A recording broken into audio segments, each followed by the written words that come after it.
Hey, friend. Welcome to the Human Design Diaries, a soul aligned sisters podcast. Here we will delve into the fascinating world of human design. In this series, we'll cover the basics, dive deep into the gates and channels, and share plenty of laughs and magic. Join us as we explore how human design can guide you to live a more soul aligned life. Get ready for insightful conversations full of practical tips and insights to help you on your journey. Let's explore. Welcome back, everyone. The Human Design Diaries. And today we're going to begin to explore the type and strategies that are found in human design. So I'm going to pass this over to Jill, and we're going to jump right into it today, I think. Sounds good to me. I'm excited for the conversation today because I think in our last episode, we talked about when you're getting started into human design, the place to start is type, strategy, and authority. And so today we're going to talk about the different types in human design and their corresponding strategies. We're not going to get into authorities this time, but I hope that this will give you a little bit of a taste of what the type information and the strategy about how to engage your energy in the world has to offer you, and how you can maybe start to identify with it, how it might, spark your interest to explore a little bit more, or maybe even start living in alignment with your design. So, yeah, I'm excited for this conversation. I think it'll be fun to kind of like walk through each of the types. Same, same. So Okay. where are we starting? Well, I think it's appropriate that we start with our initiators in quantum human design, also known as manifestors in traditional human design. And just as a reminder, I am trained in quantum human design, which was created by Karen Curry Parker. She trained directly with the creator of the human design system, Ra Uru Hu. At the time that he created the system, he knew that the language of the system would need to evolve to kind of match our own like consciousness evolution. Unfortunately, he passed away before he was able to do that. And so Karen, as his student, sort of took it upon herself and picked up the torch to evolve the language a little bit. So you'll notice I'll go back and forth. Sometimes I'll use the traditional language. Sometimes I'll use the quantum language. It really just depends on what comes out of my mouth in the moment. But I'll try to refer to both. So initiators in quantum human design or manifestors in traditional human design are, I think it's appropriate to start with them because they're like our spark of inspiration.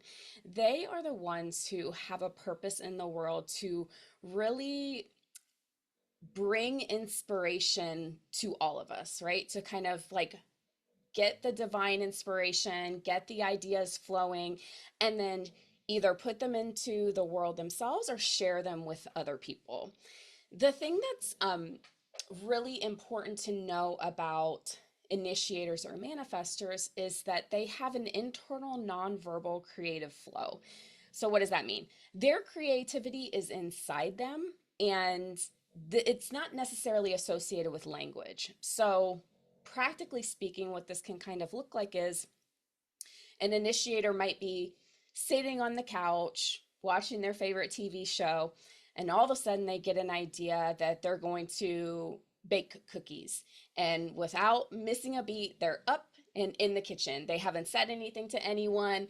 All of a sudden they're just gone and pulling things out, pulling all the ingredients out, pulling up the recipes, etc. This is sort of how their internal creative flow works. This is how those ideas like kind of come into being for them. And often they have more ideas than they kind of know what to do with. So they can kind of be pulled in different directions. And when they feel that idea come up, it has a sense of urgency with it, which is why often, one of the, I think, challenging parts for manifestors, especially in their relationships, is they can just like disappear on you. Like all of a sudden they've like gone someplace else and you're like, where did they go? What are they doing? Like, why did they stop texting me? They have a new idea and they have moved on to do that idea. So that's sort of what initiators are here to do though. But in order to really do that in its fullest way, right? They have to have the freedom to be able to do that. So I'm having work that allows them some flexibility to follow their creative pulses. Maybe included in there is downtime so that they have time to kind of rest and nurture their creativity. That's super important for us. They bring us ideas. And they, if you have a manifestor initiator in your life, they likely are bringing you ideas at all times. So that's a little bit about the type initiator. Before I switch to their strategy and talk specifically about their strategy, Becky, what's coming up for you when I talk about initiators or manifestors? Um, for me, it's like, what kind of role do they fit?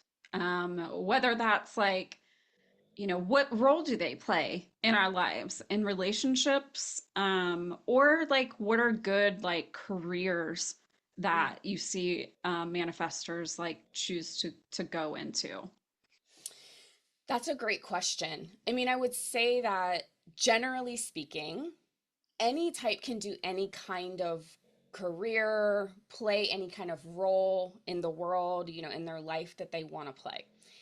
What I think is important for initiators or manifestors to think about when it comes to how they're using their energy in the world, whether that is as a member of their family or in their job, whatever, or a member of their some chosen community that they have, that they know that they don't have sustainable access to workforce and life force energy.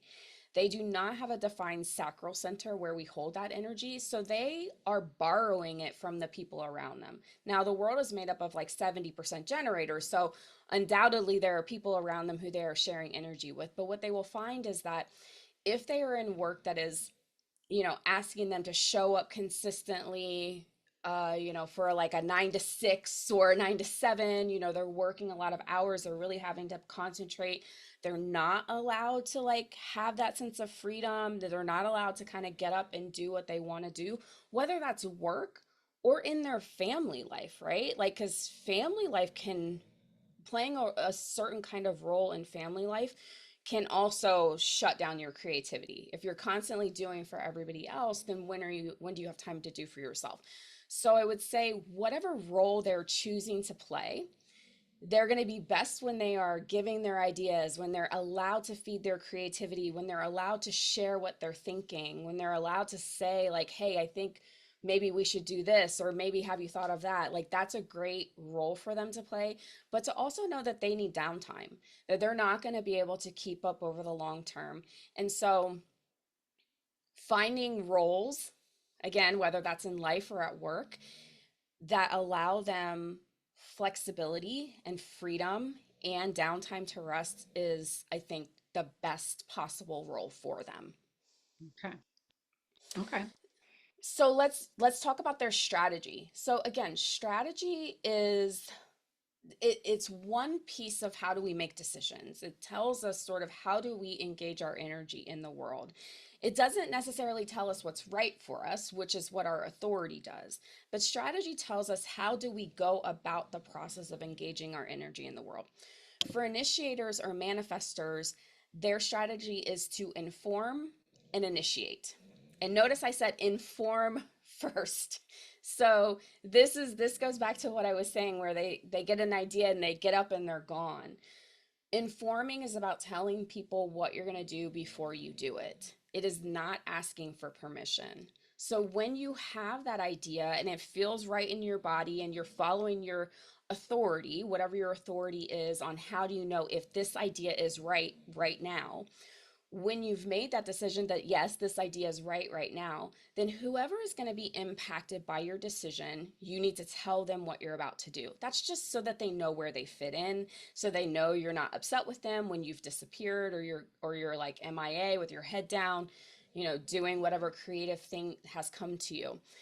So inform, tell people what you're going to do before you do it, and then start the process. Then like get it moving.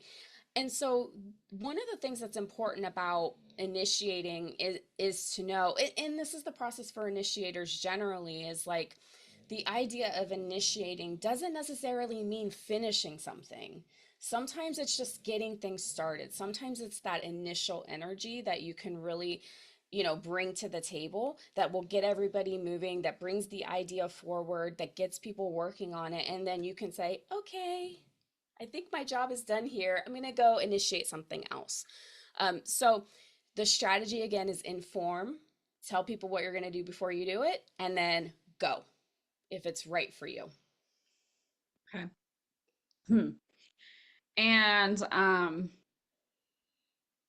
how do you think like the dominant culture of like where we live now in 2024 in the United States impacts initiators slash manifestors and how they can show up fully? I could see where this would be like it's completely at odds with the dominant culture. And so, how do those people find, you know, I don't know, balance or Mhm. some way of letting go of what society expects, Mhm. that kind of thing. What do you think? Yeah, I totally agree. I think initiators are manifestors, um, orchestrators are projectors, and calibrators are reflectors. Those are the three types, and I'll talk about each of those. But those three do not have defined sacral centers, which means that they're borrowing their workforce energy from other people. So, in the case of initiators or manifestors, they're not going to be able to keep up. And when they are trying to keep up, which is what we expect people to grind and hustle and like make it happen and do all the things and be everything to everyone. Initiators over time, that's going to burn them out. And the burnout, I think, what I've seen, this is sort of anecdotally, I don't know that there's good evidence for this, but what I have seen is that initiators or manifestors, when they burn out, like they're burning out in their 30s. They're burning Mm. out pretty early in life. And when they're burned out, when they're trying to do too much, when they're trying to be everything to everyone, and they don't have that freedom and that flexibility to really live life on their own terms, they are losing touch with their creativity. And their creativity is their power. That we need them in their creative power, because what we are facing, in the world today and looking down the next, 10 or 15 years is really significant. And so we need as many good ideas as possible. And our initiators or manifestors can bring those ideas to the forefront, but only if they're well rested, only if they're taking care of themselves, only if they're allowed to have the freedom to really tune into their creativity in a major way. Man, I see a future where um, people could just get paid to be the ideas people. Like, Yeah. you know, but in the meantime, like what are some of the small shifts you've seen or that you recommend when you're coaching people that are manifestors slash initiators to Mm-hmm. like improve what their experience of life is? Like how do you coach them when people are always like resistant to huge changes? Like what are some Mm-hmm. small ways that you coach people to like start living by their design? The first and like I think most important thing that I talk to people about who are manifestors or initiators is informing, is getting into the habit of telling, of voicing your idea, of telling people what you're going to do before you do it. That helps to mitigate some challenges that come up in relationships with initiators or manifestors. So informing is the first thing. Like just get like into a good habit of informing. The second thing I talk to them about is really making space for their creativity. That especially if they're feeling burned out, they're feeling low on energy, they're feeling, disillusioned with where they're at in their life, go back to your creativity. And creativity is not just markers and colored pencils and a coloring book. Creativity can be like organizing your closet. Creativity can be cooking or baking something. Creativity can be gardening. There's lots of ways to engage your creative power. And so I always say, like, are you being creative? Do you have space for creativity? That's super important. So it's hard for people, I think, to get away from like the 9 to 5. That can be really hard. We're very like locked into this like corporate structure of like everybody's got to work 40 hours a week or more. And that It's just like is not correct for them. it's a jail. It is a jail. It's like a jail.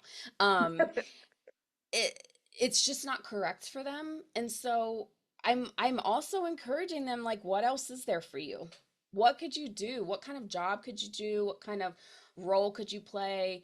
What could you do in your life that would feel good to you but gives you some freedom and flexibility? That's huge. So Mhm. even if that's not available to you in your work context, like, how can you make that more possible in the rest of your life, like in your family situation or in your community groups that you're part of or whatever it is? Like, how can you foster and cultivate a sense of freedom and a sense of creativity in your life? So Mhm.